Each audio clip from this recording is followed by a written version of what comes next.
program is brought to you by Newsworks in cooperation with the Eau Claire Area School Board. This program is simulcast on WRFP-LP 101.9 FM. Good evening. I'm Catherine Proctor-Duax. I'm subbing for Chris Hambuck-Boyle, who's our president, who's not very well this weekend, so I'm it. Would you please rise for the Pledge of Allegiance?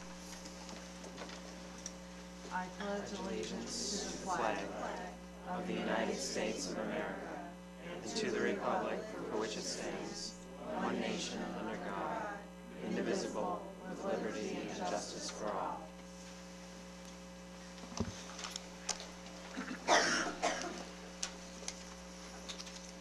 Ms. Iverson, are we in compliance with the open meetings law? Yes, we are. May we have roll call, please? Sure. Commissioner Duax. Present. Commissioner Hambuck-Boyle is absent. Commissioner Harder. Here. Commissioner Luganbill. Here. Commissioner Vu is also absent. Commissioner Torres. Here. Commissioner Bika. Here.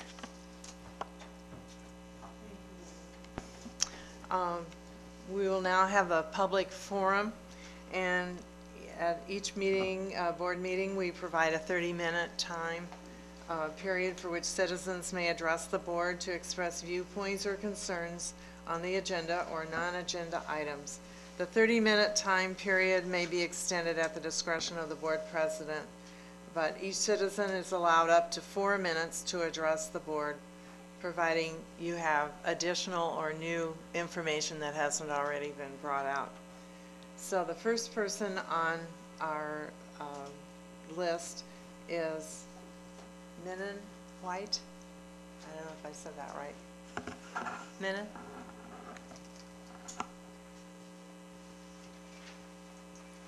Are you all three on the list? Yeah. Okay, so which one is Kaylee? Me. Kaylee, and then Emma?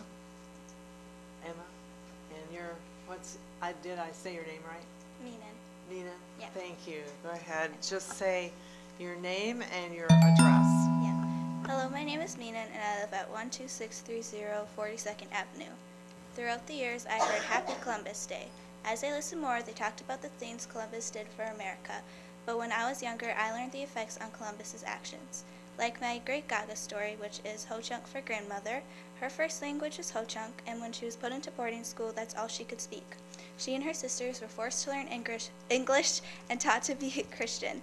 My Goko, which is grandmother in Ojibwe, her first language was also Ojibwe, and she went to Gitchimanidu, which is a religion based off the Great Spirit. I also follow Gitchimanidu, and was a 5th degree medicine woman in Midway, which is another spiritual religion.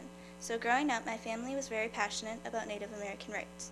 Last year, in 7th grade, I told my social studies teacher, Miss C.S., that Columbus Day made me uncomfortable because I knew she could help me point in the right direction to make a change. Columbus went on a dangerous journey, but it didn't make it right for him to kill and enslave Native people. Kaylee, Emma, and I came up with the idea of celebrating Indigenous Peoples Day in our school. Indigenous Peoples Day celebrates Native people and their culture. It also acknowledges the hidden story of America.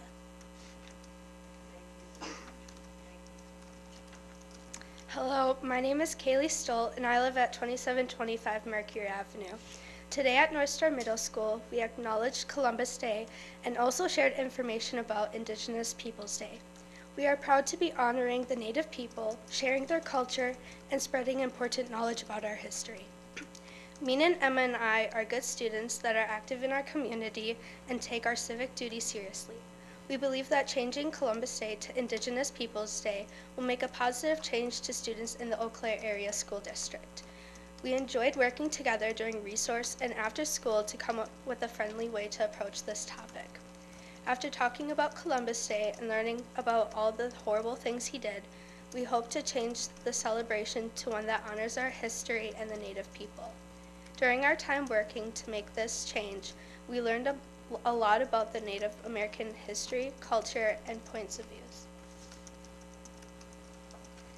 Hello, my name is Emma Heck, and I live at 3220 Uranus Avenue. We believe that it is important for our school district to celebrate Indigenous Peoples Day. By changing it, we can make a large impact on the students that are affected by this holiday.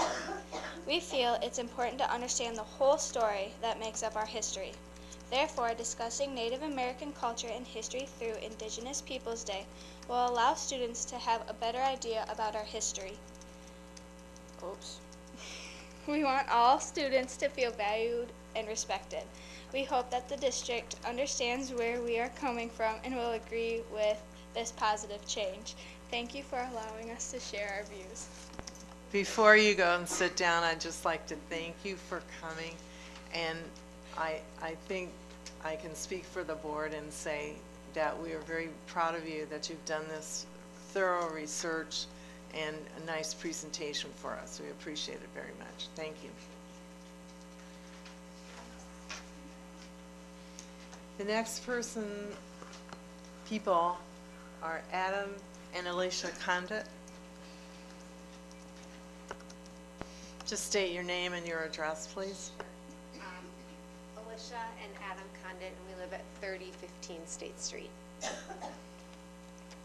So we already introduced ourselves, and we just moved to Eau Claire, out of state. So we're a boomerang family. We went to school here in Eau Claire and came back. And we have school-age kids. We have a second grader, and he goes to Mans, and his teacher is Mr. Lilly. And sorry, I apologize if I get emotional. Our experience in schools where we were is our child was very unhappy. He cried most days and didn't have a lot of friends, and that was kind of our experience. And we moved here, so we were very worried about the transition. And I mean, it has been night and day, and we're very, very thankful. He comes home, he loves school, he's made new friends, he loves his teacher, and so really we're here just to say thank you. And one other example of that is we noticed lots of more staff on school and volunteers, and in that, even one day I dropped my son Shane off at school, and he was knocked down by a kid accidentally. And that kid came over immediately and was like, "I'm so sorry, I didn't mean to do that." And I just think that shows the motto of your district is be kind, respectful, responsible, and safe. And we see that happening in the students, which means it's a reflection of what's happening higher up. And so we see it trickling down, and we just really wanted to say thank you and recognize all of you, because teaching is not an easy job. So thank you. Yeah, I'll just say one thing. I dipped my toe in education for a little bit before we came to town to start the business. I was a high school math teacher. My mom was a teacher for decades and decades, so I know that teaching in the public forum especially goes very unrecognized. It's a very difficult job. Administrating is a very difficult job, and I just like to thank the district, thank the school, primarily Mr. Lilly, who at his age, you can tell teachers that love their job, and for him to continue to invite those little second graders in with a smile, I've seen it every single time I meet him, has been fantastic. Thank you. Well, we don't, as you can imagine, we don't get many speeches like that. And I'm just wondering if we can videotape you. Thank you so much for coming up and saying that. It means a lot to lots of people. Thank you. Thank you very much. Best wishes with your son.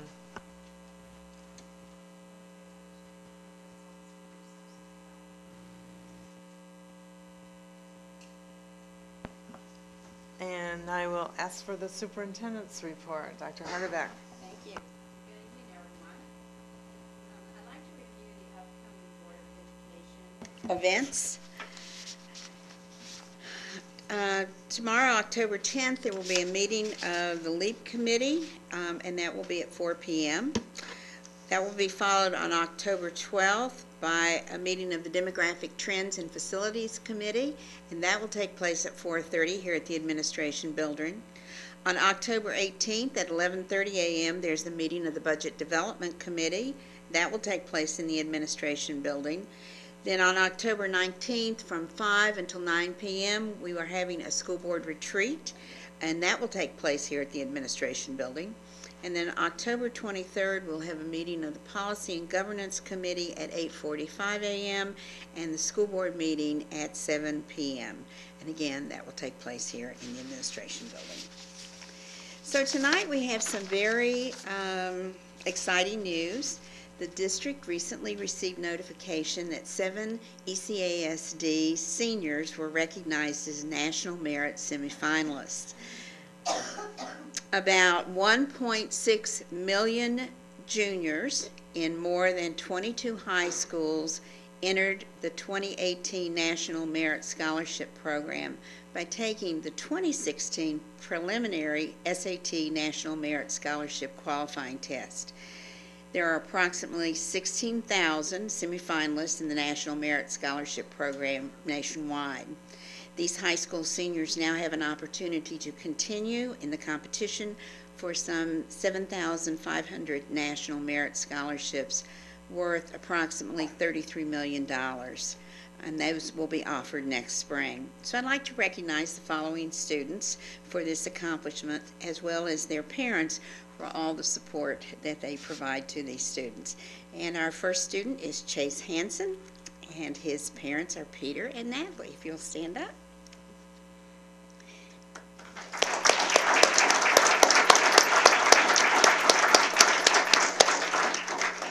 Tim Hirsch and his parents, David and Tracy. Are they here? In the back? There they are.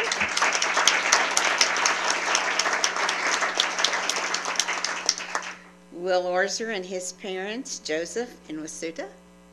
There they are in the back.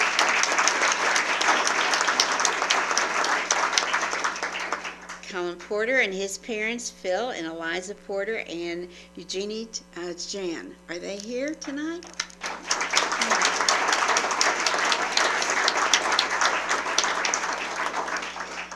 Sarah Scheifelbein and her parents, Kit and Galen.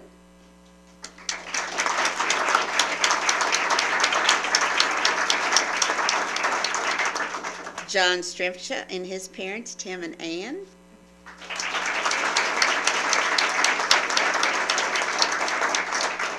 And Sean Miller and his parents, Tim and Laura.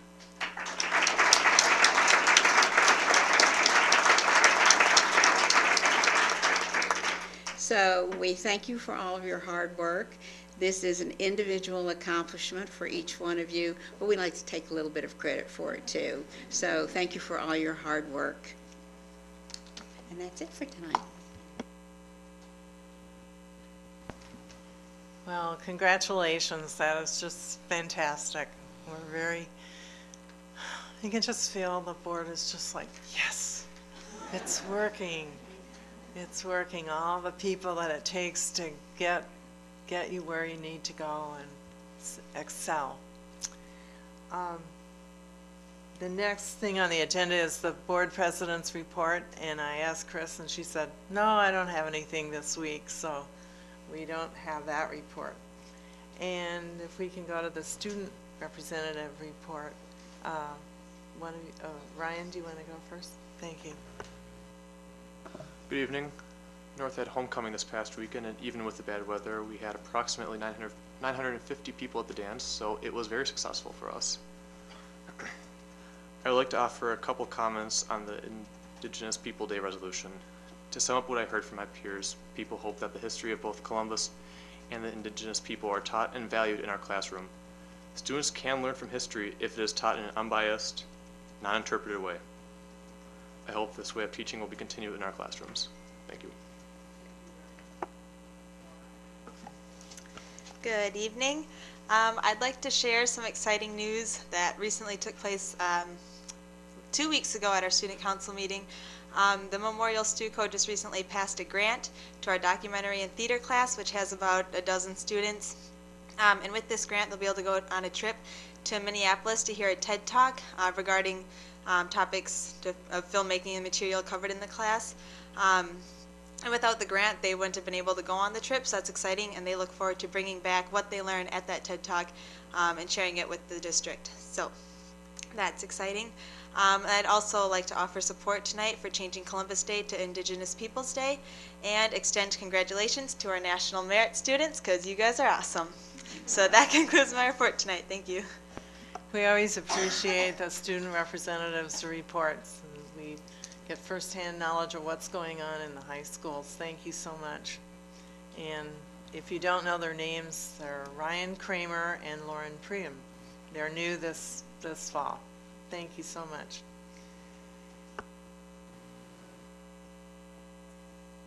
Do we have any school board committee reports?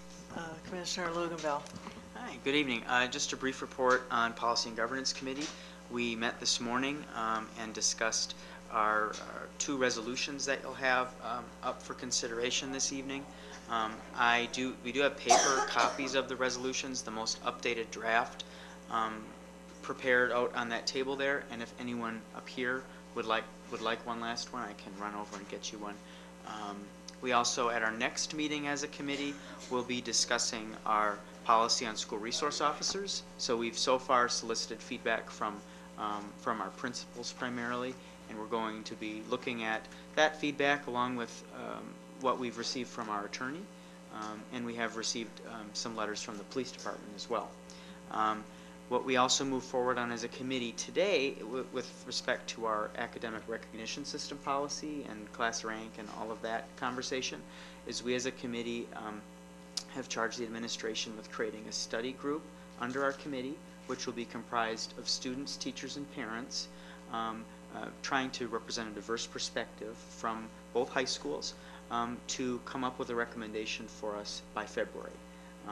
So we are not looking at implementing this yet this school year anyways, so this will, I think, provide for a really nice, well thought out process that will engage a lot of students. Looking forward to that as well. And that resolution is coming up for a vote tonight, or just discussion? On what that you're talking about? The academic. The academic? No. We were going to have that policy up for discussion tonight, but we, in talking with Jim Schmidt and others, opted that it would make more sense to have this committee do their work first, okay, and maybe see if they have a separate recommendation, okay, and then bring it back. So it's been pulled from the agenda as far as I'm aware, but it'll be brought back in February or March. Okay. Very good. Thank you. Any other school board committee reports? No? I don't have any either.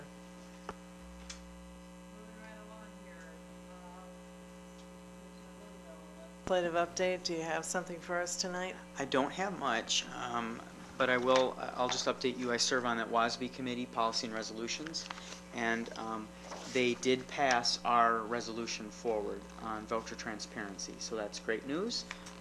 Everyone was very supportive of it. What happens now is the chief lobbyist and government affairs director for the School Board Association will look at our resolution language, and they usually will make a few suggested edits to it and bring it to the committee for their November meeting. And then once it moves forward in that draft, it'll be up for vote by all school board delegates in January. But they were very supportive, and everyone really seemed to like it. And there was actually a whole other piece about student transportation of voucher students that another school district had brought, and that passed as well. So a lot of talk about vouchers in January. Just so the audience knows, that resolution might appear at the school board convention in Milwaukee in January. So that's what we're looking forward to, that would be available for a vote. And I think that carries quite a bit of weight with the legislature. Now we move to the consent agenda. If anyone needs something pulled for discussion, please say so as I name this list. The minutes of September 25th, 2017. The minutes of closed session September 25th, 2017. Is the Human Resources Employment Report. Revisions to Policy 341.1, Human Growth and Development. And that's our consent agenda. Do I hear a motion to accept those? So moved. Okay, Commissioner Harder and Commissioner Torres is a second. Thank you. All those in favor, say aye. Aye. Aye. Okay, did you say aye? Okay, I didn't hear. Thank you. We have two individually considered resolutions tonight. The first one is resolution supporting legislation to protect DACA students. Should we read those resolutions?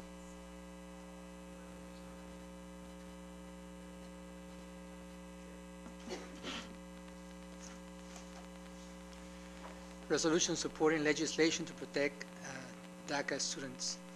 Whereas the decision by President Donald Trump to end the Defense Action for Childhood Arrivals, DACA, program leaves children and youth in our school district in a predicament.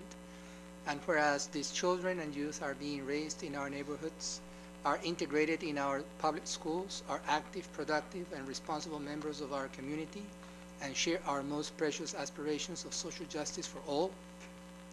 And whereas many of these young people live in fear that the program will be reversed, now therefore be it resolved that the Eau Claire School Board will advocate for these individuals by asking the federal administration to allow all of them to continue to work and or study while Congress approves a permanent solution to their migratory status. Be it further resolved that the Eau Claire School Board asks Congress to approve legislation to protect undocumented immigrants who were brought to our country as children and eventually provide them with a path to permanent residence in the United States.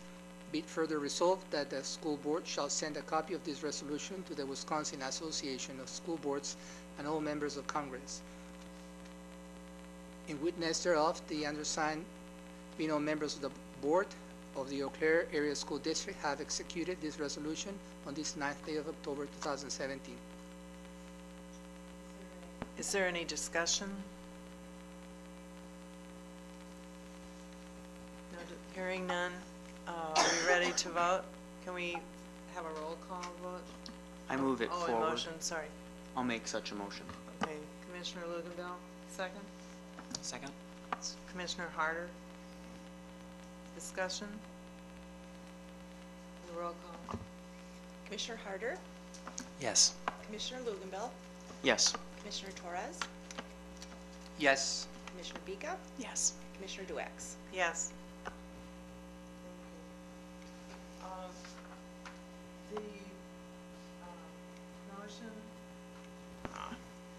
The motion to pass the Indigenous Peoples resolution was revised this morning. Further revision, and I wonder what the board wishes to do with that, if they had a chance to study it and feel ready to vote, or do you want to postpone? If I would suggest we read it first and then make our decision and have All a right. discussion. That's what I would. Do you want to read it? I can read it, sure. Resolution commemorating Indigenous Peoples Day. Whereas the Eau Claire Area School District promotes the well-being and intellectual growth of every student in its jurisdiction, including that of sovereign Indigenous peoples, and whereas the school board recognizes that Indigenous peoples are the ones who have inhabited the American continent since time immemorial, and whereas the school board recognizes that the reproduction of uncritical narratives about the discovery and colonization of America continue to dehumanize Indigenous peoples and devalue its cultural expressions and heritage. And whereas the school board acknowledges the many contributions that Indigenous peoples have made to our life and community through labor, technology, environmental, sustainability, philosophy, arts, and other Indigenous forms of knowledge, shaping in significant ways the cultural landscapes of the Chippewa Valley and the state of Wisconsin. And whereas the Eau Claire Area School District is committed to crafting learning environments that are enriched with diversity and promote a sincere appreciation of difference. And whereas the Eau Claire Area School District is mandated by Wisconsin state statutes contained in Act 31 of 1989 to make efforts to reduce prejudice through the system of public education and foster an appreciation and understanding of different value systems and cultures, including intentional cross-curricular inclusion of studies related to First Nations, Hispanic, African American, and Asian/Hmong students. And whereas the Eau Claire Area School District considers that in doing so, it will be laying the foundations to close the academic achievement gap that affects students of color, including Indigenous peoples. And whereas the Eau Claire Area School District seeks to join the hundreds of other municipalities, school districts, and universities that recognize the second Monday in October as Indigenous Peoples Day to be observed as a day in solidarity with Indigenous peoples. Whereas the Eau Claire Area School District wants to encourage students to be empowered to make positive changes that affect their fellow students and promote equity, community, and respect for all students, and as such, wishes to recognize efforts made by ECASD middle school students to raise awareness about this day of observance. Therefore be it resolved that the Eau Claire School District shall annually observe the second Monday of October as Indigenous Peoples Day. Be it further resolved that all schools are encouraged to support the well-being and growth of American Indian and Indigenous students and recognize the contributions of Native peoples on Indigenous Peoples Day. Is there a discussion about proceeding with this resolution? Madam Chairperson, we were not aware that we had to get on the list. We would like to make comments regarding this. I'll let the board rule on that. Thank you. Somebody like to make a motion that we allow comments and maybe for a time limit on it? I don't know if we've done that before.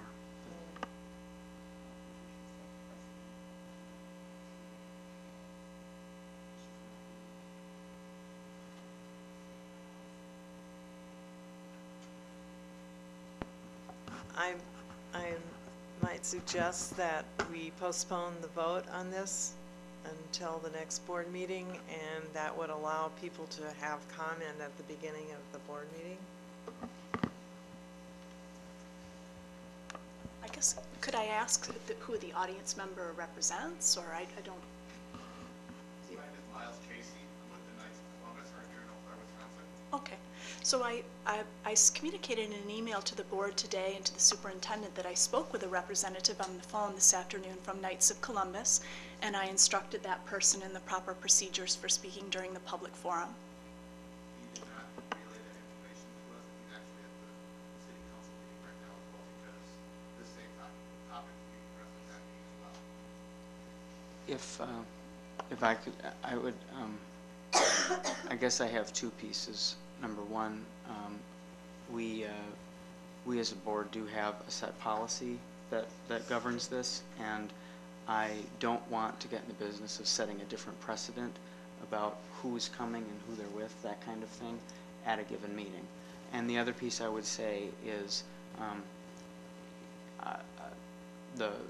that policy is very well publicized right on our website, and also as anyone comes into the meeting, they can see that the table is right there. So for those two reasons, I would say I wouldn't suggest that. Okay, what's your pleasure with voting tonight?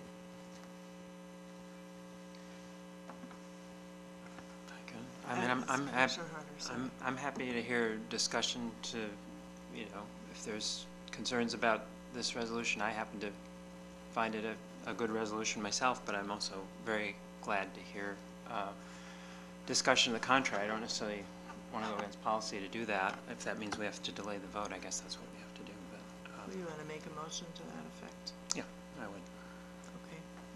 Okay. Is there a second to delay the vote until the next board meeting?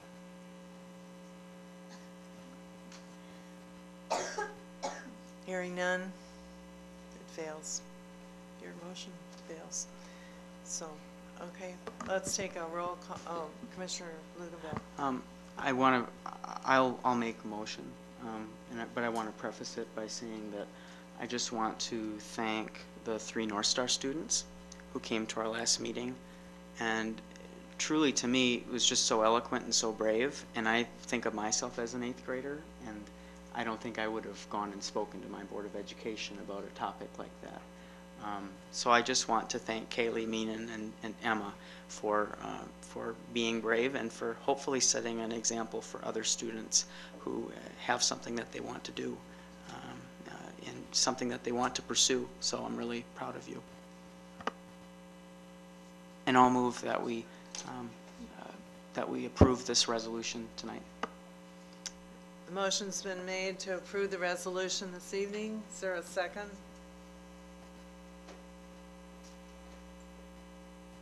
I hear none. I made a motion to approve. Is there a second?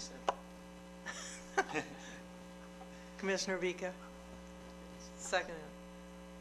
Okay, roll call vote, please. Commissioner Harder, Yes. Commissioner Luginbill, Yes. Commissioner Torres, Yes. Commissioner Bika, Yes. Commissioner Duex. Yes. Thank you. Got this? I keep forgetting to I should just leave my mic on, I guess. We will go to committee report now, and who's first? Board committee reports? Professional development and culturally responsive practices.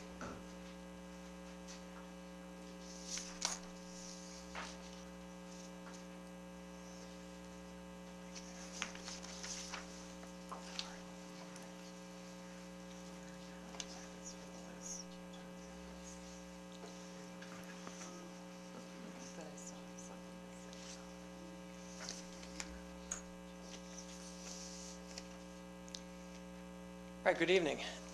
So the title in the executive summary and board doc says professional development and culturally responsive practices. The title on here is simply professional development, and part of that's purposeful to recognize that it's actually the culturally responsive practices that provide the our focus around that provides the support for our professional development ongoing this year. And in, I'm sorry. I didn't introduce you, and I apologize. No worries. This is Jim Schmidt from Teaching and Learning. Thank you. Sorry about that. So as I was saying, the culturally responsive practices are really the foundation for that, for our professional development to be successful. So, you know, why this work and why we're presenting it to you this evening. First of all, our systems assessment, which was done well over 2 years ago, told us that we have a long history in our district of starting multiple initiatives. I think the phrase was, Eau Claire never met an initiative it didn't like. And so we had a lot of stuff going on, but eventually each of those initiatives would fall by the wayside because there wasn't a sustained, organized approach. Today you're going to see later a slide with very few initiatives, a very small number of things that we're focusing on, to try to build capacity around our strategic plan and to really focus on the needs of our students in nurturing their social and emotional development, while at the same time raising the achievement levels of those students and closing achievement gaps, which we referred to earlier. So a critical component of our approach, professional development, is to help staff make connections among the many strategies we are using to support student growth. You're going to hear multi-level systems of support, and we're going to talk about that in a variety of different contexts, which our staff are, which our staff will also describe to you when they come up and share some local experiences at the schools. This does require a coordinated approach. It has to be aligned. It has to be a collective effort, which means that we're learning about the same strategies at the same time. This is somewhat new to us. Again, if you're not going to do a little of everything, and we're going to do a small number of things, we're going to be much more aligned and a little bit, and quite a bit more focused on what we consider absolutely essential, so that we can have sustained progress. Like students, our staff learning together improves their performance. Our students, when they collaborate, there's demonstrated higher levels of achievement just on our staff as well in terms of collaboration. I remember when I first read the book, What's Worth Fighting For in Your School, and it really came down to one thing that really was the common bedrock to successful schools, and it really is collaboration among staff. But it's not simply sitting around a table and being collegial. It's really a focused collaborative effort, co-laboring on a particular task at hand.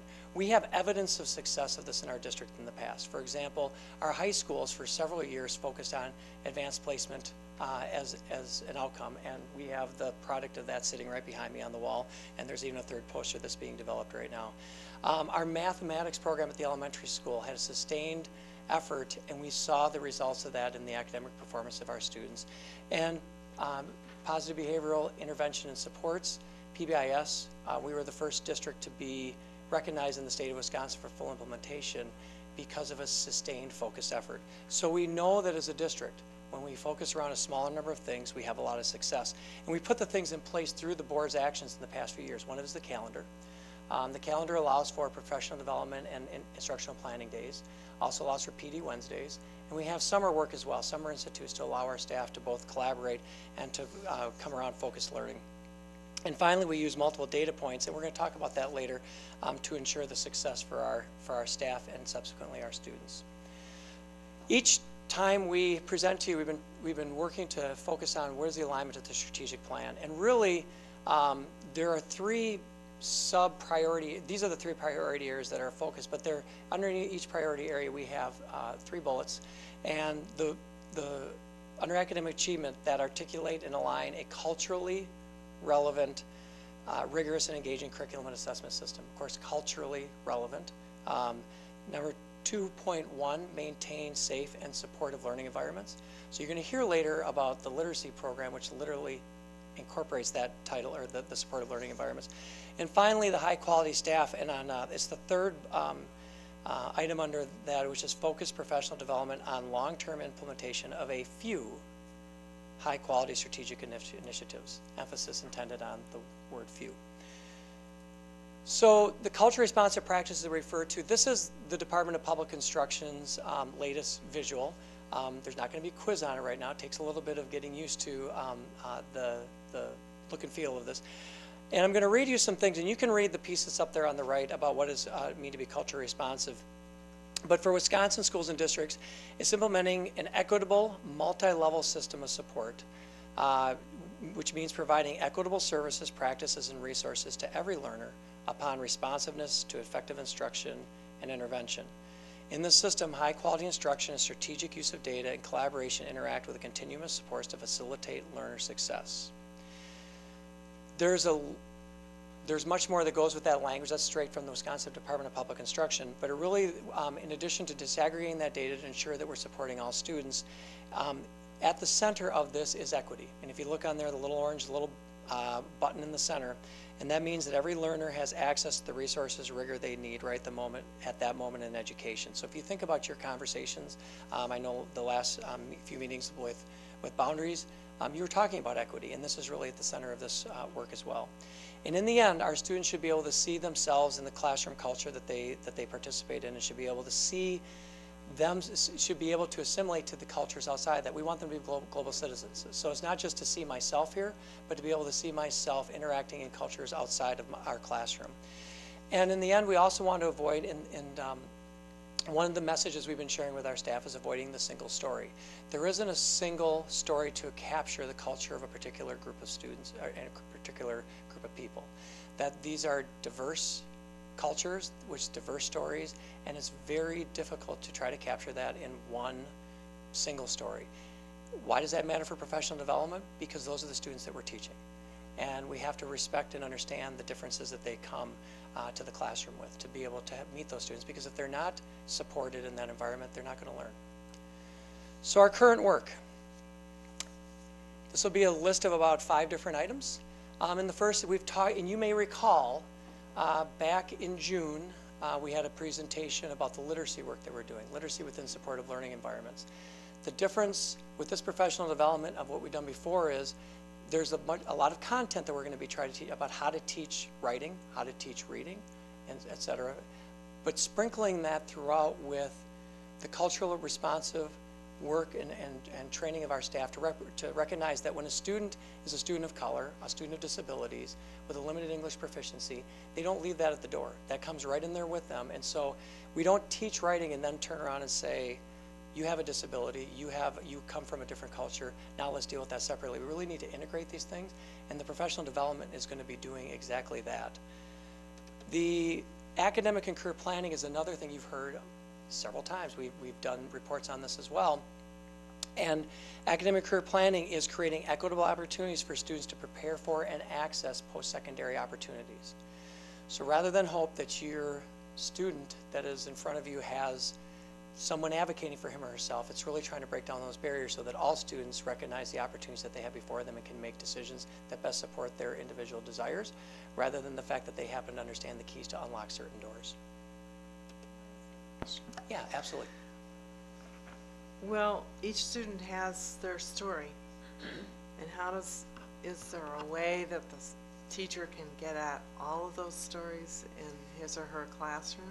That's actually part of the work we're doing, is how do you tap into what the students, to each of their own interests, and there are ways that we can work with students to inventory their perspectives so that we can teach to support that.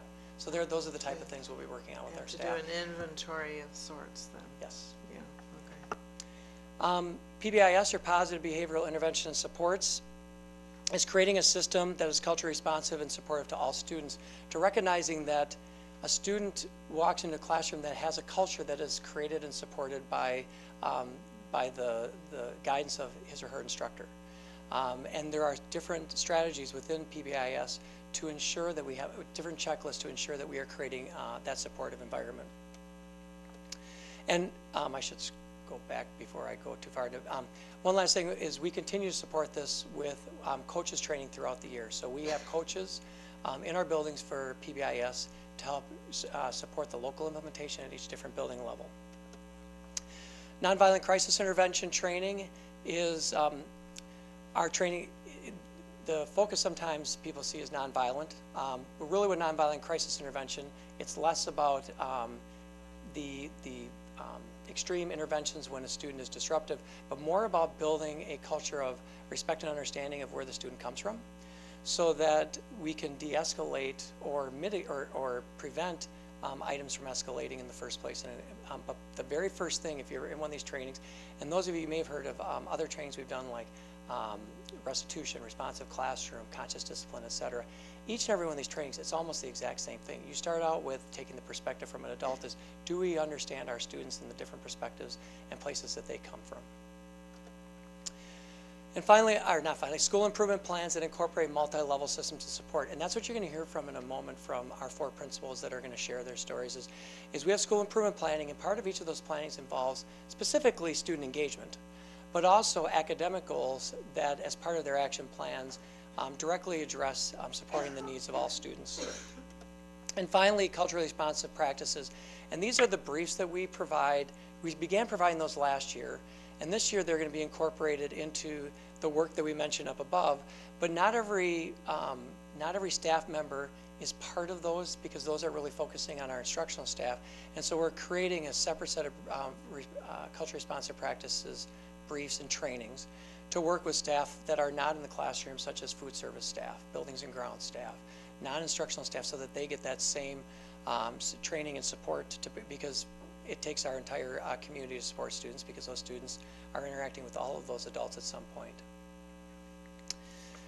So the Wisconsin RTI Center, which is supports the work and culture responsive practice work throughout the state, and their conduit from the Department of Public Instruction, talks about factors that facilitate sustained implementation of culture responsive multi-level systems of support, the type of work that we're talking about.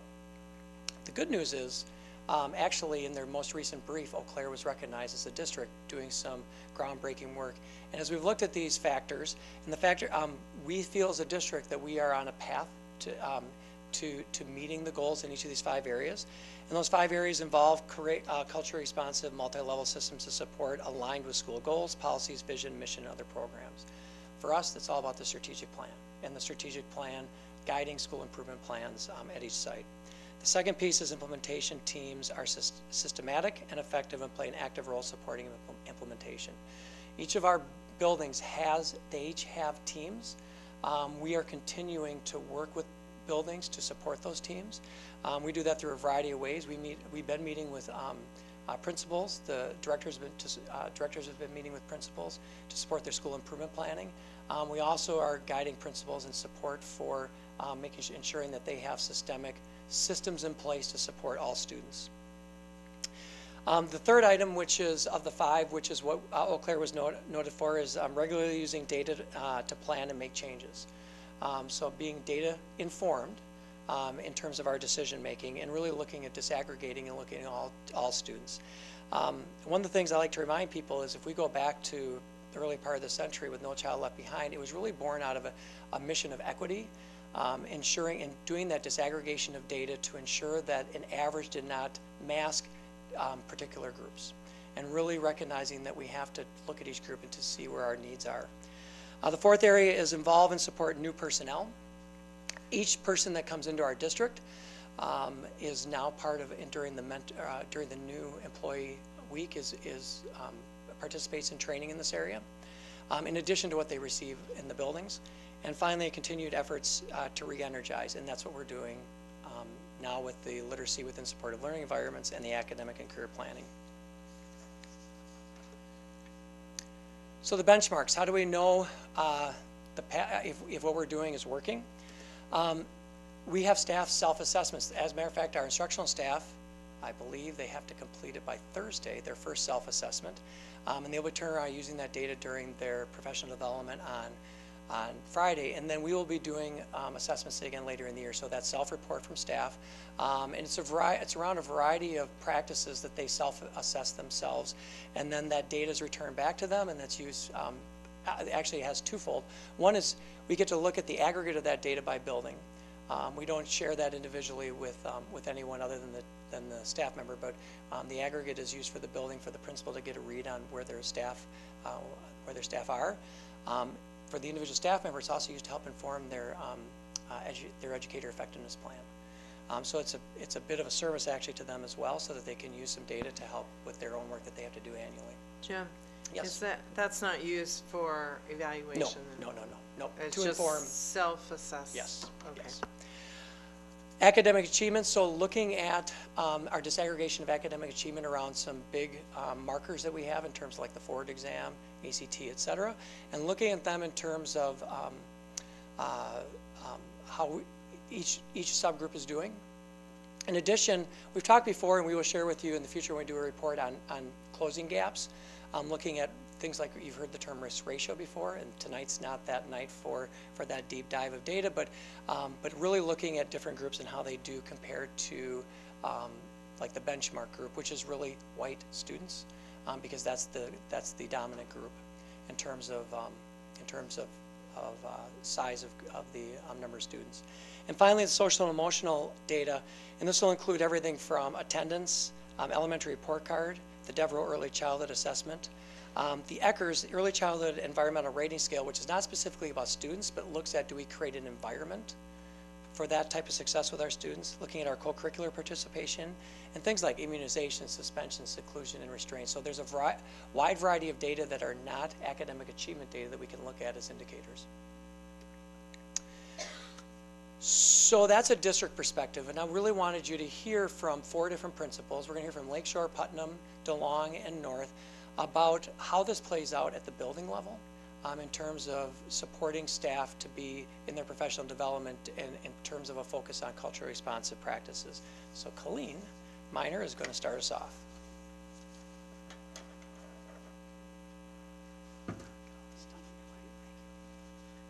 Good evening, everyone. I'm just here to share a little, very briefly, about the work that we've been doing at Lakeshore. One of the things that we began last week, if you'll notice here, we talked about our professional development. We've really been embracing what culturally responsive practices are, and so we spent many of our PD Wednesdays last year, as well as some of our PDIP time, really focused on trauma-sensitive practices, and really trying to look at the whole child and trying to figure out that all of our students come to us with different experiences, and how can we honor that and still be able to move them forward and really meet them where they're at to hit the goals that we have. So we spent a lot of time with trauma-sensitive practices, with that including, I know Jim already talked a little bit about NVCI, nonviolent crisis intervention, and we spent a lot of time looking on the verbal de-escalation and how can our responses as staff sometimes trigger students, and so how can we monitor ourselves so that way when we're coming in to help students, that way we're not making things worse and really can help them. So that was an area that we spent a lot of time for the trauma-sensitive practices. We also spent a lot of time looking and learning about the ACEs, adverse childhood effects, and knowing how can we help and respond to students. So that's all about that CR, culturally responsive practices. And one of the things that we did for that was we actually worked collaboratively with Jenny Gronimus, a behavior care therapist from Prevea. And she came in and spent about 3 hours with our staff in sharing with us activities and ways that we can interact with our students to really help get to know them more and to really move forward and that continuum of how we can just really honor and respect where each child is coming from. And that was very well attended. We had directors come, Jim Schmidt was there, plus I believe Lori was there and most of the directors, and plus our entire staff and support staff. So that was something that was open to everybody. It wasn't just our teachers. We wanted everybody at Lakeshore to experience this and know how, because every single one of us, from our custodians to the cooks, to our GSAs, SCAs, teachers, we all interact with our kids. And so we all have to know how to respond. And so that was very powerful, and she also had a lot of activities for us to do. And another area that we talked about is zones of regulation. And that's helping kids self-regulate their behavior, and if they're red, really escalated, how can we get them to a green or to a blue? And so we spend a lot of time on that and having some of that common language, and that helped as well. And then we also talked about mindfulness, and we did a lot of, we have a staff member at Lakeshore who's really been studying mindfulness and is becoming certified in mindfulness, and so she went around and did a lot of did actually almost into every single classroom and did lessons on mindfulness. And now she's extending that and moving that now to staff this year and having the staff participate in mindfulness in addition with the students. Yep. Colleen, yeah. Do you mind defining mindfulness? Mindfulness is really kind of centering yourself and being able to shut everything out and really being able to focus. So like when she came in and did the lessons, it was really powerful how she would have the kids just focus on the sound and help them learn ways to kind of block out all that other noise that's going on around them and really be thinking in the present and in the moment. And so it was really exciting to go into a classroom and you'd see all these, you know, sometimes it was third graders, sometimes it was second graders just sitting in a circle. And then they'd be so quiet as they were listening. And then they'd talk about the different things that they heard because they were really trying to be present. And then being able to take that, and when you see all these other things, how can you bring yourself in for it? And it was part of almost like self-regulation, just another way of it. And so now we're taking that even further with our staff. And so now we spent a lot of time on that last year. And so this year we're going to continue that focus because it's not a one and done. We got to continue to build. What we talked about last year was building our teacher toolkit. How can we respond? Because we've got lots of different things. And so we're going to continue that this year, and that's part of our school improvement plan, but that's embedded in everything that we do, which goes back to everything from math, literacy, culturally responsive practices, and how we interact with kids is just a part of it, kind of hand in glove. So those are some of the things that we've been doing at Lakeshore and are excited to continue focusing on this year under the umbrella of trauma-sensitive practices, trauma-sensitive instruction. So, any questions? I can click. Good evening. My name is Kim Kohler. I'm the principal at Putnam Heights in Eau Claire. We really have been working with culturally responsive practices for several years, and the questions that we've asked ourselves over time haven't changed, although the things that we've been able to do to help us answer those questions has changed. So one of the questions that we ask ourselves is, are we connecting with each family? And we use the word each purposely instead of every or all families, because culturally responsive practices really are about the individual. So are we connecting with each family? one of the things that we've really made a conscious effort to do is connect with families whose first language isn't English. So we have at our school a family literacy program after school. It is Mondays and Tuesdays, so if you would have been at Putnam Heights today, you would have seen adults who are learning English in our conference room, working with tutors, and gaining some English skills, but most importantly probably is gaining a connection to the school. So what I've seen personally over time with the families that participate in that program are an increased sense probably of belonging at our school, an increased willingness to reach out to us when they have questions about school, or to volunteer in our school, or to apply for jobs in our school. And so there, you know, we can call it the family literacy program, but it really is much, much more than that, and we're connecting with each family through that. Another thing that we've done is really look at is each student reflected in the resources and materials that we use in our building. So somewhere along the way, we looked at some research and some information about what happens when the books children read have characters that don't share their story. And I don't remember the exact numbers, but there's some pretty telling information that says if a child doesn't see themselves either in the character or in the storyline or in the setting in just a handful of books, it's like 6 or 7 books, their interest in reading and their stamina for reading declines. So what we've done is we've allocated our dollars in our budget, and we've written grants to purchase books that reflect the community that we serve.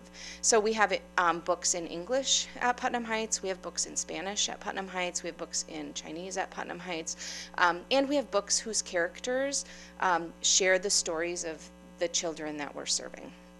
And then the third question that we've really asked ourselves is, does each child have a voice in the classroom at Putnam Heights? And so we really had to look at both how are we instructing, but also how do children learn, and what are the cultural norms of the families that we serve. So some of our students are taught that you know, you raise your hand, you make eye contact, you share an answer, and that's very contrary to what some of our other children have been taught in their cultural norms. So how do we structure the classroom so that we honor the cultural norms of all of the children in the room? And that includes using some of the protocols that we've been studying, giving children an opportunity to talk with one another more often than listening to a grown-up talk, and really allow everybody an opportunity to exercise their voice in the classroom.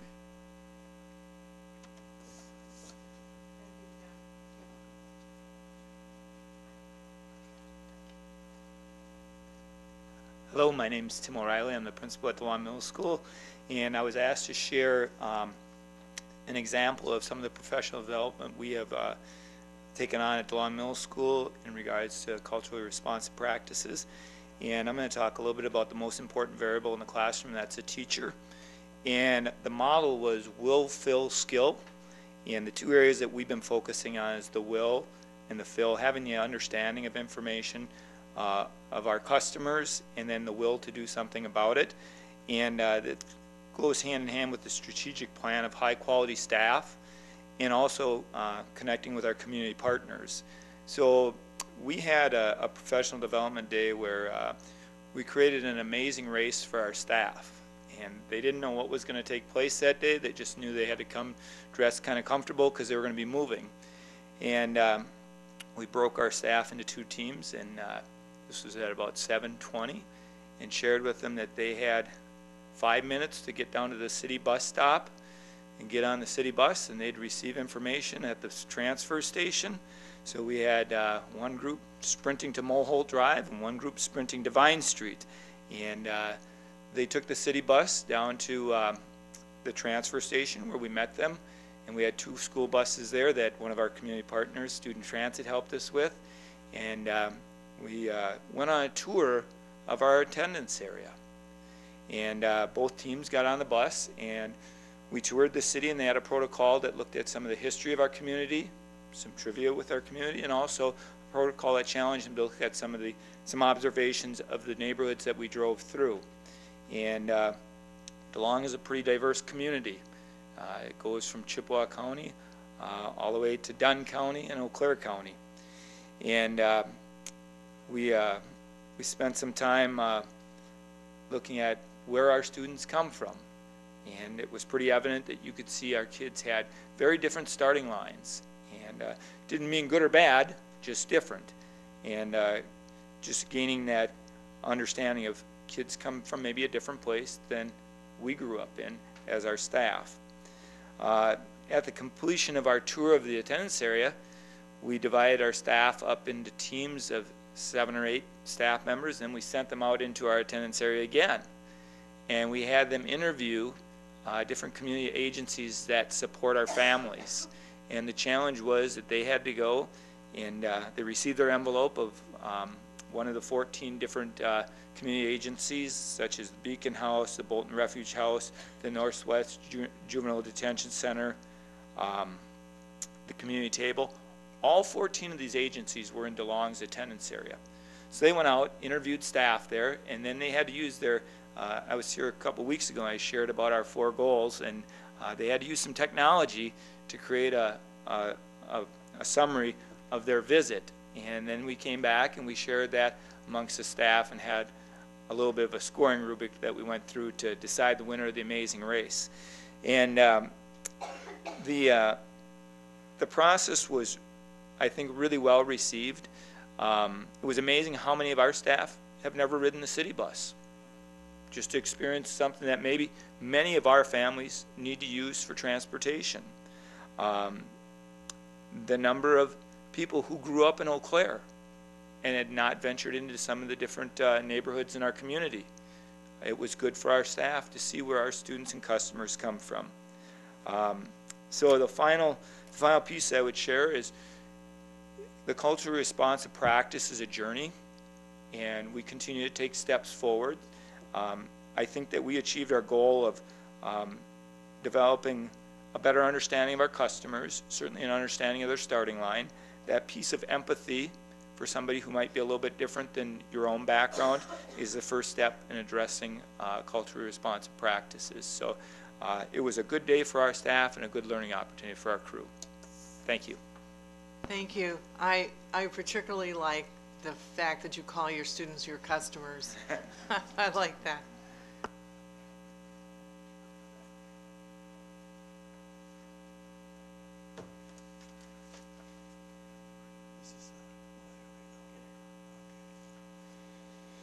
Well, good evening, everyone.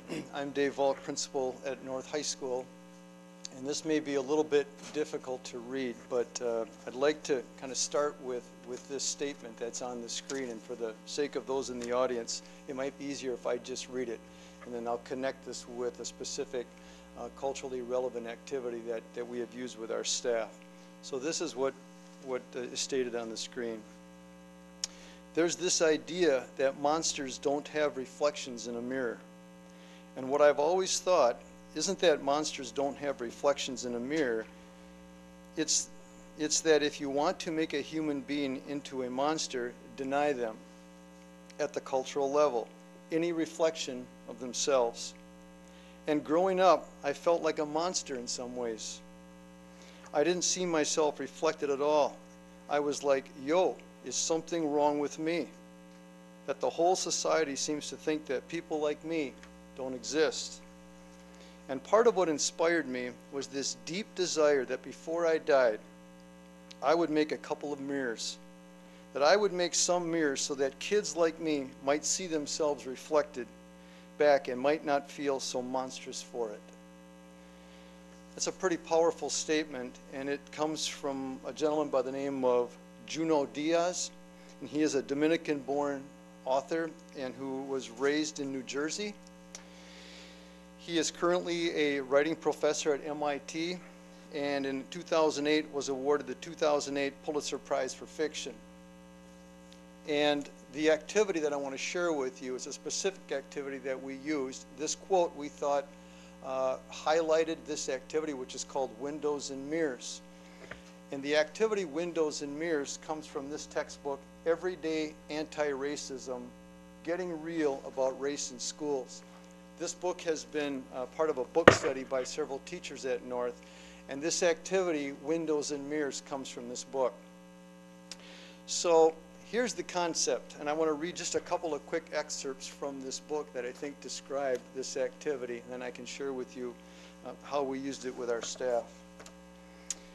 Education needs to enable the student to look through window frames in order to see the realities of others, and into mirrors in order to see his or her own reality reflected.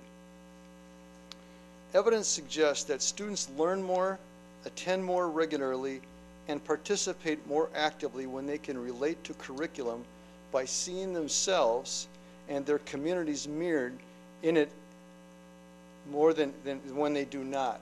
So this activity, Windows and Mirrors, what we're showing here is that in this case, Mr. Diaz does not look in a mirror and see his culture reflected in what goes on in the classroom. So part of what you're hearing tonight that we're trying to do with our staff is raise awareness. And part of that is to question ourselves so that we as educators can reflect on where we see ourselves, not only where we need to grow, but what are our students seeing? In this case, are our students looking through window frames and seeing the realities of others, or are they looking in a mirror and not seeing themselves? So what we did in one of our professional development activities, as we were talking to our staff, we asked them to kind of make it immediate and personal. Think about their students. Think about a student in their class who was struggling, and this professional development activity happened to be on literacy, and we were studying vocabulary, and we were looking at vocabulary standards. And so we asked staff, and we allowed time to talk and share with each other, but really to reflect on just a couple of basic questions. How successful is, in thinking of this student, with the language used in your texts? And how successful is, again, this student, with the vocabulary used in your class? And so the whole idea was, when you think of this student who's struggling in your classroom in terms of language and vocabulary, from their perspective, are they looking in a mirror and are they seeing themselves reflected or not? And Jim referenced earlier, our staff have all taken what's called an Equitable Practices Survey. And again, it's just for their own interest. But some of that will help our staff really examine their beliefs and where they are in terms of helping our students be able to look through windows and especially into a mirror and see them and their culture reflected in what we teach. So that was an activity that we've done, and we probably will revisit it again because I think it's pretty powerful. So that we thought was a pretty good activity. So thank you. Thank you, Dave.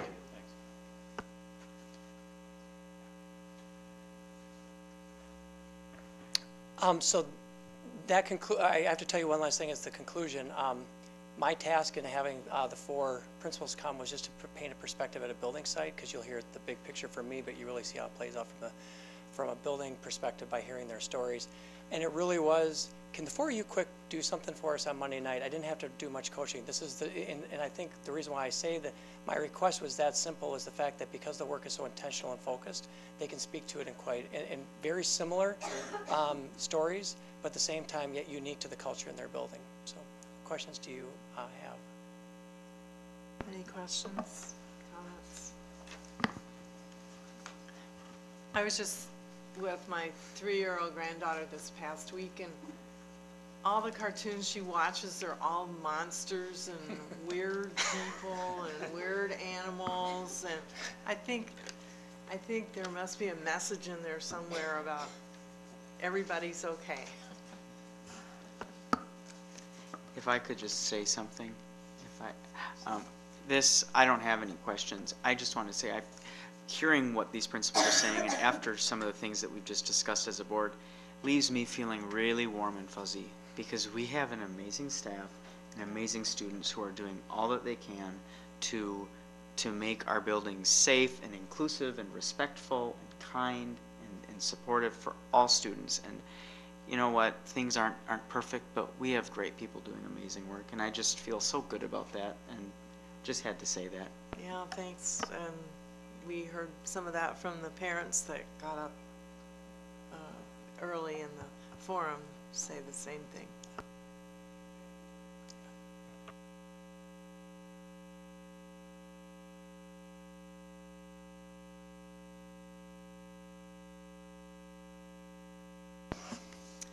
And our next committee report is from Abby Johnson.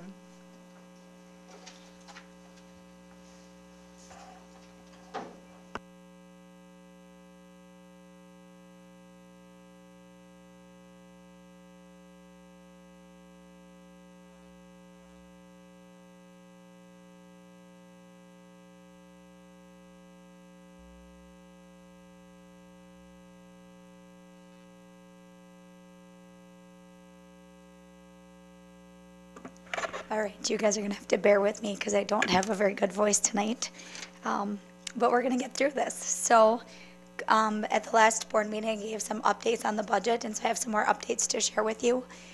We're still not there yet. We're expecting final word from DPI between Friday and Monday of this week to see where our final revenue limit is. But here's where we're at today.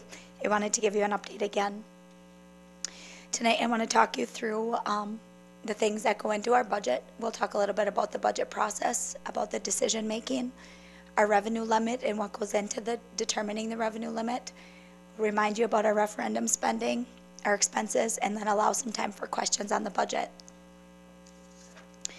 So since we have some new board members, I thought it was important to talk about how do we build a budget at Eau Claire Area School District. And so early in the year, usually in January, I meet with all of the people that are responsible for overseeing the budget. That would be building principals and building secretaries, as well as departments within this building, the service center. So basically anybody that oversees a budget, we have a one-on-one meeting. At that time, we present them with budget instructions, and we go through the budget instructions for about 15 to 20 minutes and talk about the things that are new and the things that are different and what should they be looking for when they're preparing their budget. We always talk about where they were in the current year spending, although keep in mind they're probably only halfway through the year of spending. And so we talk about targets, and we talk a lot about, let's look at our 3-year average. Does that make sense to us? Let's target that as a number for our budget for the upcoming year. And if it's significantly different, please tell us why. Are we running additional sections? Do we have more students? Just be able to give us some answers so that way then when we get further along in the budget process, we don't have as many questions. We have a lot of communication going on during that time frame. In addition to meeting one-on-one with the individual people responsible for budgets, we also have secondary finance committee meetings and elementary finance committees. And so we do a lot of talking about the budget at that point in time and just where are we at, what's our expectations. And those happen pretty much quarterly. So usually in April and March when we meet with those groups, we're talking with them, reminding them, get your budget submitted. Do you have any questions? And if they have additional questions, we're always more than willing to go meet with them one-on-one just to guide them through the process again. When we sit down initially, if there's areas that I'm concerned about or areas that I see district-wide that we tend to over-budget and underspend for several years, I'll tell them that, I want you to be very particular and I want you to look at these areas. We have 3 or 4 that have been consistently that way for the last 3 or 4 years. And so I give them a friendly reminder each year so that way then they know these are things that I'm expecting them to look very closely at. One of the things that's been another concern that we talk about is that when I get to the end of the budget, I don't want to have big surprises and have a conversation with a building or a department to say, why is your budget so different? And have to come back and say, we need to make some cuts because we're over budget. We're trying to get them to accept responsibility for their building budget and their department budget, so that way it's not downtown making the cuts and making them feel accountable for their budget, since that's where it comes from. The other thing that we stress with them is how does their budget align with the strategic plan? We have that strategic plan and it's very well laid out, and so how do you focus how you're going to spend your building money to support the strategic plan? And then the other thing that we do is there's a lot of review in the budget when it gets to me. I'm looking at each individual building budget, looking at department budgets, and I spent a lot of time looking for duplicates. Teaching and learning has only been really in place for about 2 full years now, and so we're still getting a good feel for academics is budgeting for this, or buildings are budgeting for this. And so that's something that I pay close attention to because we don't want to inadvertently overstate our budget. And I think we're getting better at it, and we just continue to work through that. But we have a great team that's working on that. So that's really the areas as we're building the budget. We always start with 0 for each building, and we ask them to build their budget based upon what their needs are. That's very important to us as a district because we want to be able to provide opportunities and have the buildings and departments tell us what their needs are. Dr. Duex? Well, you use the term, we don't want to overstate your budget, or you don't want to overstate your budget. What does that mean? What does that mean? We don't want to have something budgeted in 2 places. We don't want to have the same item budgeted in 2 places. And so if they're aware that something's being paid for out of teaching and learning, or just having that communication with teaching and learning to make sure they're not putting it in a building budget as well as in teaching and learning. Okay. Decision making. Decision making is always a challenge when it comes to the budget because we have a lot more needs than we can fulfill. And so the way that we make decisions regarding budget, it's that they're grounded to the district's goals to promote equity for students and schools within the priorities of the strategic plan. The goals are to raise the achievement level of all students, close the achievement gap, nurture the social and emotional growth of all students, prepare all students for post-secondary success. Then we also have facility needs that we have to address, and we address those through the 5-year capital plan, as well as the referendum projects that we had from last year. This year, it's very clear in our budget that the driving factor is our high-quality staff portion of our strategic plan. And you'll see as we get into the compensation that the increases are there because of that priority placed on high-quality staff. When we're looking at programs and achievement, we're looking at everything in general. It's not one specific area. It's how do we grow as a district. Revenue limits. So again, because we have a few new board members, I wanted to talk a little bit about the revenue limit. And so basically DPI gives us an amount of money, a pot that we can have for our district, and it's a combination of equalized aid, which is our state aid, and our property taxes. So if property taxes go up, our state aid is going to go down. If our state aid goes down, our property taxes are going to go up. So kind of think of it like a balance, and the 2 put together is what our total revenue limit is. The other thing that plays into the revenue limit is our enrollment, because enrollment also helps determine our revenue limit calculation. And so enrollment for when we're building the 17-18 budget, we always are very conservative. We always use the same number that we had at the end of last year because we don't always know for sure that we're going to have an increase of students. And so we take a conservative approach and we use the number that was our final number last year. So our final 2016 count was 11,102. Now some of you may say, oh, our third Friday count is higher than that. Why is the enrollment number different? The 4K kids don't count for a full FTE, and the 3-year-olds count for a 0.4 FTE. And so even though we have kids here, we don't get to count them for full enrollment because they're not enrolled in a full-time program like our K-12 students. And so our preliminary 2017 student count, our enrollment data is 11,180, but we will wait for our final number on Friday before we adjust that. So just a picture about our revenue limit in Eau Claire. And so the light blue is our property tax. And you can see in 2017, our property tax was 50.98% of our revenue limit, and our state aid was 49.02%. Very typical of the last several years for Eau Claire. And you can see in our budget this year, we're 51.49. We're a district that's always sticks right around that 41.59, 50.50. And so that means, again, as that property tax goes down, state aid is going to go up, and just the opposite. But you can see we're almost 50-50 here in Eau Claire. I'll put a few numbers behind that just to remind our board about this. And so you can see our 2017 budgeted tax levy and our equalized aid, our actuals, and what our budgets are. Now, I want you to keep in mind that in the tax levy for this year, we're looking at 53.9 million, which is down from the 55.8 million, and that's due to our debt that we issued in April. And we talked very heavily when we had the referendum that we would need to put money towards the tax levy for that non-referendum debt. So that difference in our tax levy this year is because it's going to show up in Fund 38, which is our debt. And so I don't want it to be a shock. It's just a friendly reminder that that's why the tax levy is $1.9 million less this year. And it will, this year you see the big difference because last year we levied that whole $5.86 million within Fund 10 for operations, and that's how we used it.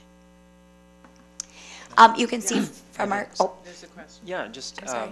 so on that last point, that money's actually collected, but it's just not represented here, or? Correct. Yeah, just because it's kind of spoken for already. Right, Yeah. exactly. So what I'm presenting tonight is our operating funds, which is going to be our general fund, our special education fund, and our other projects funds. And so Fund 38 it's committed, it's debt, it's outside of the operating. Okay? And then one thing just to highlight is the equalized aid. You can see our equalized aid was just over 58 million last year, and our July 1st aid estimate was 58.4 million this year. So it's about $350,000. Again, that will change once we get our final numbers from DPI at the end of this week or early next week. But you can see, because we aren't showing a lot of growth as far as students, that's why there's a difference showing up in that number currently. Could I ask a quick question? So with respect to the, we talk about tax dollars here and transparency, as I mentioned earlier briefly. In our last year's budget, and I think all of the previous ones, in the executive summary and also in the, the Excel spreadsheet budget and brief. Yeah. It's not explicitly stated anywhere in either of those about the tax dollars that are going to the private schools in our area through busing, vouchers. I mean, the list goes on. So my question is, I know that, like, for example, transportation, it's probably just a line item. Transportation in general, this is what we pay through our contract, right? I'm curious if in this budget cycle that we're working on, if it would be possible to have it broken down so that transportation to area private schools, or have it broken down in the summary and in the budget brief where we actually are spending that money with the privates. Because currently, like, if I'm on these, I can look up private or look up the keywords, and you just will not find any mention of it. So I'm just wondering, that's probably unorthodox, but I'm just wondering if that's something that we could do for transparency's sake. Yeah, we wouldn't break it out within the budget document itself, but I would think that we could probably strive to break it out in the executive summary. Because when we're building the budget and building the transportation budget in general, and so what I'd have to do is take some information from student transit and manipulate it. But I think we could work through that through executive team and see how we could try to do that. Okay? And I guess you bring up a really good point, Joe, because when we look at the equalized aid number, that will also change based upon the vouchers, because we don't find out what our voucher number is until we get that aid certification from DPI. So right now it looks like our state aid number is up only 300,000. That could be over $1 million by the time we get our final number. So, and again, I just don't want to predict because it's so volatile right now when they aren't required to give us how many students are taking part of that program. So it's kind of just a number that shows up, and we have to take their word for it. Let's talk a little bit about per pupil aid. And so we've been, I'm sorry. You said that the equalized aid is determined by the number of students in the official count on Friday. In the previous point, when you were talking about before the revenue limit budget process or decision making, you said that each school builds its own budget, right? Yep. Is that budget built based on the number of students or based on needs? And how do you decide what needs are more important than others? Sure. So currently, we do not give them a per pupil allocation. What we did do this year is we looked at what was their last 3 years average spend, and I also looked at the number of pupils, and I said, you know, here's how much on average for the last 3 years you've been spending per pupil, and here's what your projection based upon your numbers from 2018 are. If there were significant differences, I did ask them to look at that and help me understand why there would be a significant difference. But basically, we leave that up to the building to determine here's what our needs are. The high school buildings will work with their department chairs, and the department chairs will work with the people within their department to build the budget. And then ultimately, the school, the person that's responsible for that building budget, will determine that, yep, this is a need and we absolutely have it this year, or maybe we can work through this. Maybe they have a need for 2 of the same item. Maybe they decide they want to purchase one this year and one next year. They have those conversations at the building level, and I typically don't ask a lot about it unless we get to a point where I'm like, oh my goodness, our budget's up too much and we need to review, you know, do we really need to move forward with all these equipment purchases, or help me understand why this need is different. Another question? I don't know if in this moment or perhaps in the future, but is there any connection between or any conversation going on between Mr. Schmidt's report on culturally relevant teaching and where we put our money? Yes. Yep, we do have a lot of that. And so when you get into the details of the budget, which we'll be providing soon, you'll be able to see some of those areas highlighted within the different areas of teaching and learning and the money that's invested and how it's invested into that. There is a lot of communication between the buildings and what their needs are and how can teaching and learning support them. So I can't give you perfect examples, but there are conversations that are happening. Thank you. You're welcome. Okay. All right, so. Okay, this is good. I like the questions. Per pupil aid. One of the things that we've been talking a lot about that we were anticipating in the state budget was an increase of $200 per pupil. And so that is in the state budget, and we do have that plugged into our budget, and it's outside of the revenue limit. So one of the early pieces of the budget was that additional $200 per pupil would be part of that revenue limit and help our revenue limit grow. But it actually is outside of it. It's defined as per pupil aid. And we have had that as a separate line item in the budget the last 2 years.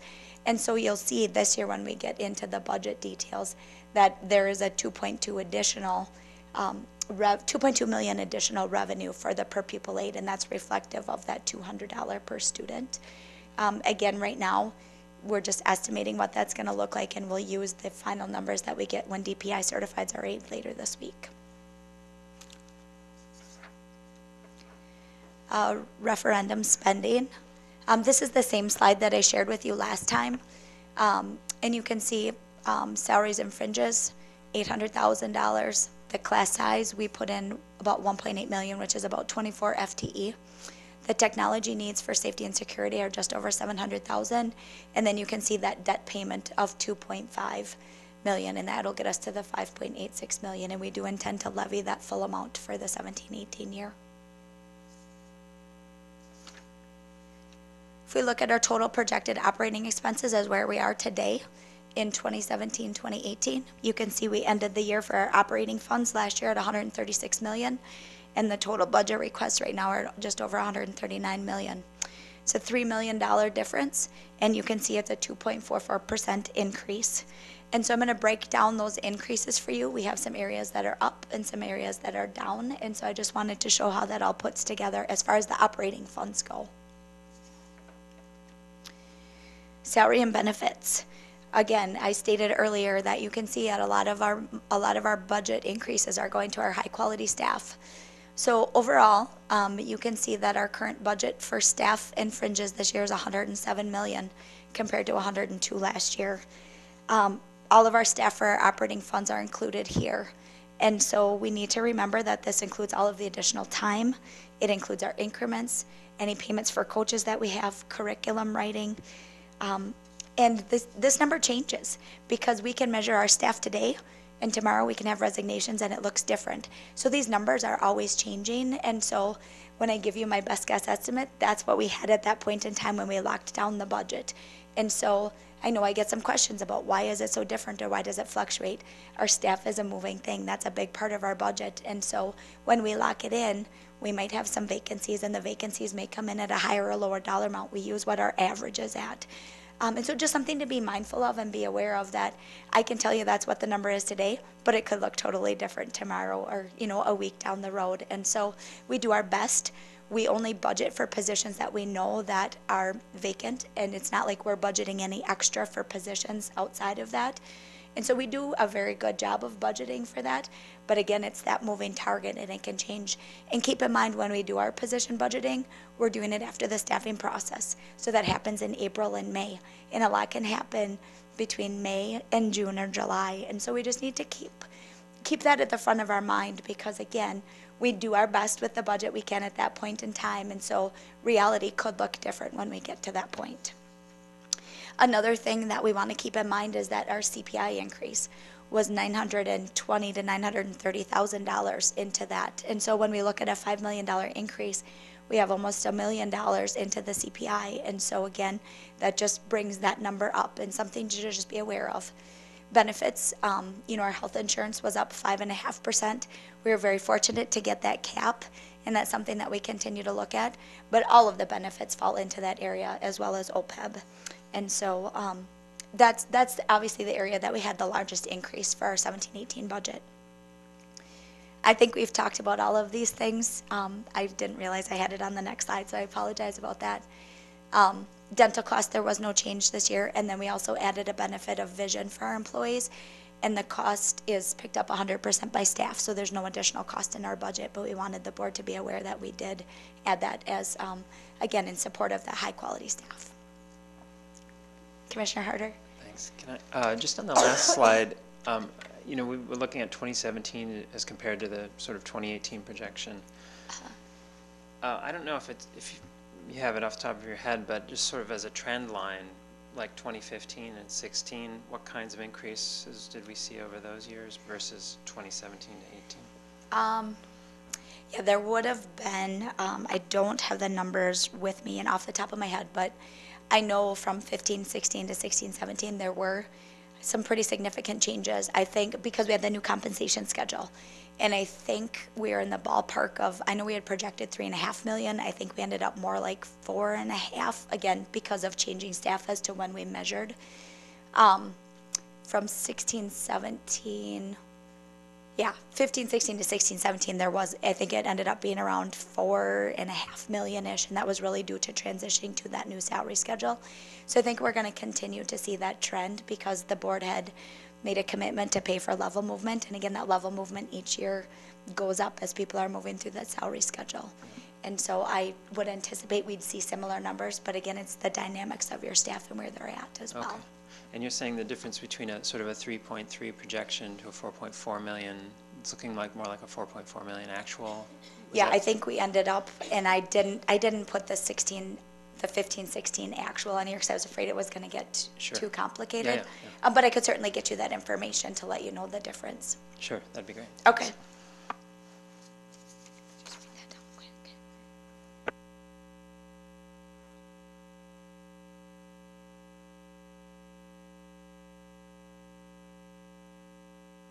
Sorry, if I didn't write it down, I was gonna forget about it, so.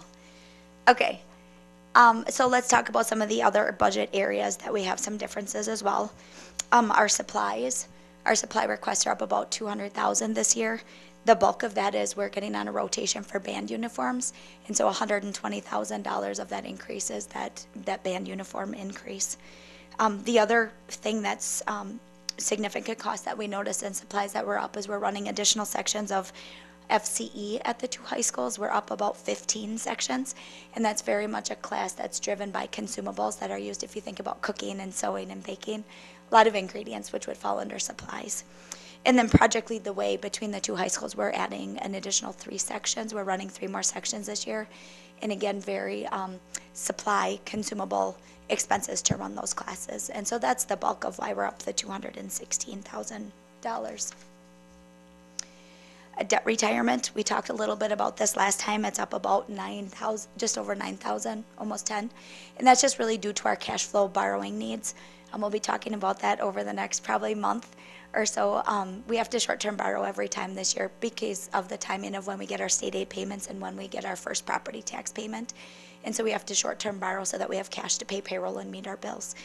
And so interest rates have gone up a little bit this year, and so we anticipate our needs being similar, but with a little bit of a higher interest rate, and so that's why our projection's a little higher. If I look at purchase services, our requests are down about $903,000. A lot of these things we can't control. It's our water, our sewer, our transportation costs, electricity, gas. Our substitutes fall under here because we contract our substitutes. Staff development, our partnership with community. Currently, it looks like we're down $903,000. A big chunk of that is because we don't have the vouchers yet. And so once we get that voucher number, this number will go back up. I think overall we'll still be at a decrease, but I don't think it's going to be as much of a decrease. So again, just trying to be transparent and make sure the board is aware of why that looks so significantly different right now. And we'll get that in there as soon as we have it from DPI. Capital objects, we are down about $877,000. We have a list of items that we have reviewed and kind of said, we're going to have to hold on some of these things. For example, these items are items that cost over $5,000 for an individual item. We have some needs for some temperature control upgrades, and so we're going to try to postpone them if we can. Some Windows upgrades for our security system. Again, we're trying to keep those cuts away from kids as much as possible. And if we have the flexibility later on and we see that we're going to have some areas in our budget, then we'll add them back in. We had some lockers that were requested, some sewing machines, mowers, tractors. Again, trying to keep stuff away, as far away from kids as we possibly can without, not having safe environments or things like that. Insurance, we talked about this last time. Our workers' comp premium is down significantly. I don't anticipate this number to change because that's something we've been working on really hard, and our insurance premiums are set. That won't change. In our other objects, we're down about $108,000, and I think I mentioned this at the last board meeting that a lot of this has to do with DPI moving to the special education vouchers. In the past, we would contract with districts to provide services, and then we would be required to transit our special ed aid back to them. But now, because it's a voucher and it's a flat dollar amount and it comes in the revenue limit, we aren't required to do that anymore. So that's the biggest chunk of that $800,000, and again, I don't anticipate that changing in the final version. Items requested that were requested by the buildings and departments that we've kind of said we're going to put a hold on, and at this point have been cut out of the budget. Under technology, the bulk of those items are devices, because again, it's important for our kids, but we still have devices that are operating. The longer we put this off, then the harder it gets for our kids to be able to provide support and get things up to date. But we're not in a point where our iPads aren't working. They're working and we're able to support them. So we felt that would be an opportunity to help us bring forward a balanced budget. Some additional time requests, professional development, some things from buildings and grounds, to the tune, all of these total right about $1.8 million. And so just wanted again to share with the board of where we're at and kind of the decision-making process that we've had as far as the budget goes. Additional questions from board members?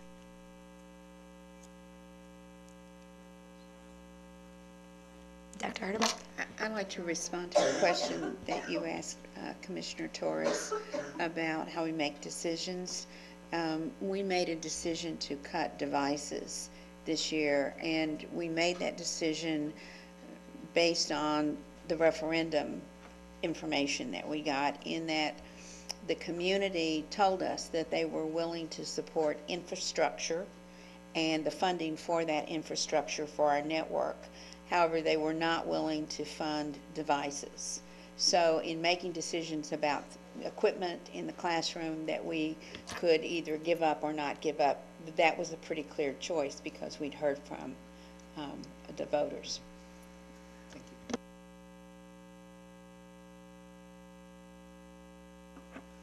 Okay, I just have one last comment for you then. We're still working on bringing in a balanced budget, and we have been working on that. We're going to continue to work on that. Once we get the final numbers from DPI, which will be late, I believe it should be Friday. We're crossing our fingers unless something happens there. By state statute, it says October 15th, but this year could be a little different because of the delay in getting the state budget.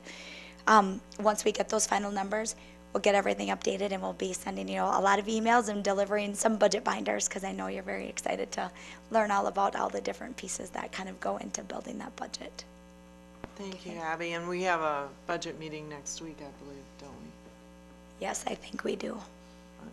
Was it Wednesday or Thursday? Wednesday. Wednesday. Yep. Okay, thank you. You're welcome. I appreciate your report.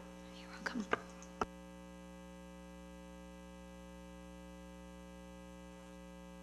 Our last item of business under committee reports is possible first reading of policy 432, attendance areas. Commissioner Luganbill, are we going to read that tonight, do you think? Yeah, the main idea behind this, as we've said in previous meetings, is to be proactive.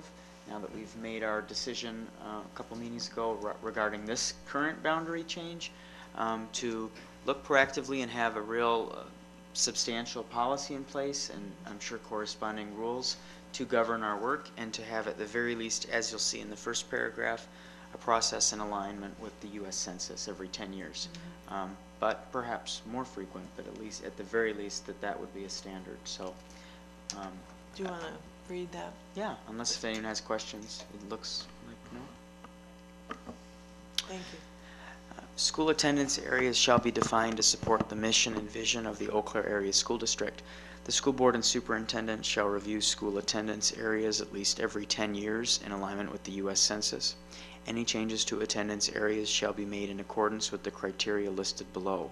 In planning and developing an adjustment of attendance area boundaries, the school board and superintendent shall first consider the following primary criteria: availability of space, proximity to school, safety, equity, and neighborhood unity. Whenever possible, neighborhood areas, particularly at the elementary level, should be retained within a single attendance boundary. The school board and superintendent shall also consider transportation costs, student body composition, staffing patterns, feeder school alignment, and the efficient and economical utilization of the buildings. If the criteria were met and were reasonably applied, the school board shall approve adjustments to attendance area boundaries at least 12 months in advance of implementation. ECASD is committed to boundary adjustment processes that are transparent, collaborative, and inclusive. Residents of the district shall be given opportunities to offer input and to respond to any proposed changes prior to final implementation. The Demographic Trends and Facility Planning Committee shall assist the school board by applying its guiding principles when evaluating and/or proposing attendance area adjustments. As an exception to the established attendance areas, the superintendent or designee may implement flexible attendance areas to address overcrowding. Students shall attend the school located within the attendance area of their primary residence. If a family has more than one residence in their name, the primary residence is determined by the family address used for registered voting. Exceptions to this policy will be administered through administrative rule and in accordance with Policy 424, Public School Open Enrollment.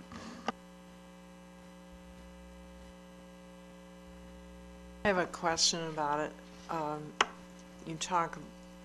We have said in the past that where the voting registration is, that's the residence. But if parents are divorced and they live in two different places and they both are voters, how do you reconcile that? I don't have the answer to that. I think that falls under the administrative rule piece, and I know that at the board meeting when we talked about the boundaries, Tim Libam had talked about it briefly, how they work with parents with multiple, two different homes or other arrangements. I think he talked about how it's kind of a case by case, but that's all I know. Okay. Is the board ready to put this on this resolution on the agenda for the following board meeting? Yes, yes, okay, thank you. Are there requests for agenda items?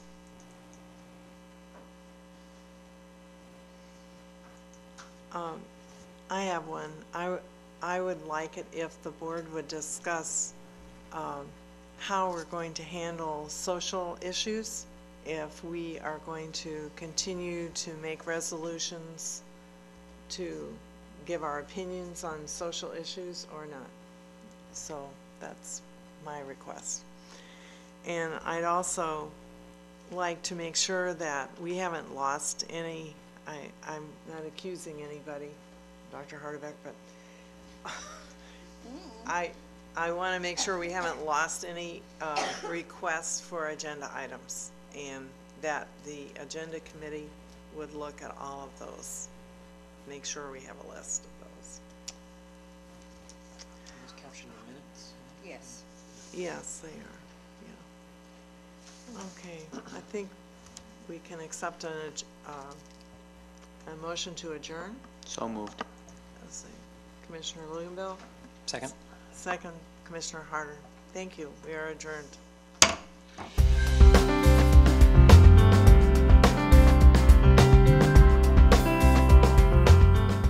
This program was brought to you by a cooperation between Newsworks and the Eau Claire Area School Board. Newsworks is made possible by continuing community support. If you would like to volunteer or make a donation, please contact us via phone at 715-839-5067 or online at valleymediaworks.org.